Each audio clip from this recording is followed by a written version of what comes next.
Hey guys, I don't know why I'm doing this exactly, but I wonder if there's a lot of moms out there like me who don't know a ton about gardening but want their kids to eat healthier.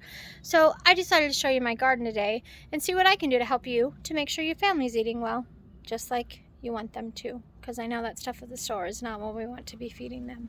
So here we go, a little tour of the Hadley garden. So over here we have some strawberry plants. Now you want to try and plant them with flowers so that they draw the bees, which will then obviously make them pollinate and make you get some strawberries. You can see we have a couple little strawberries there, and then all these blooms here ideally will turn into strawberries, right? So just got to make sure you're keeping the bugs off of them and you're keeping them hydrated. That's very important. A lot of people think gardening, you can water them once a day and be good. In Arizona heat, you can't do that. You have to water them a couple times a day to make sure that they're getting the water hydration that they need. Now, this is our cherry tomato plant. You can see we have quite a few cherry tomatoes in here. They are amazing. We're just waiting for them to get red. And these little yellow flowers here are obviously where the tomatoes are going to blossom. If you don't get a lot of bees in your garden, we have a hummingbird feeder here. That's my dog. Say hi, Moose. You can just finger the flowers, as horrible as that sounds, and that will ideally pollinate them just like a bee. No promises, but most of the time it works. Now, this is a different strawberry plant that we have here. You can see the flowers are pink instead of white. Sometimes they're darker pink. And this one has a lot of strawberries getting ready to bloom. And then these shoots here, let me see if I can find one. Here you go.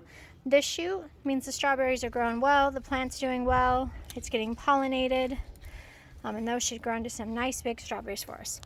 Back here we have some bell peppers, varied kind from my kiddos, because they like bell peppers and we use them in everything. But again, you'll notice right next to it, I have flowers to make sure that everything gets pollinated appropriately. We got some sweet mint today, I haven't planted that, and some citronella, because God knows we hate mosquitoes around here, so that's always a good option.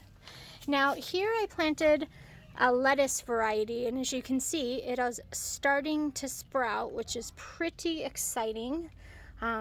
We just cut our first harvest of lettuce today back here, and it was awesome. We're having Caesar salad for one of my kiddos because she's a vegetarian, and steak salad for the rest of us, so that'll be awesome. And that will grow right back. So all of these, you have 3 different roots here, one here, one here. Those will all grow back, and that will be just a bunch of lettuce in a couple weeks. You have some buttercrisp lettuce or bib lettuce.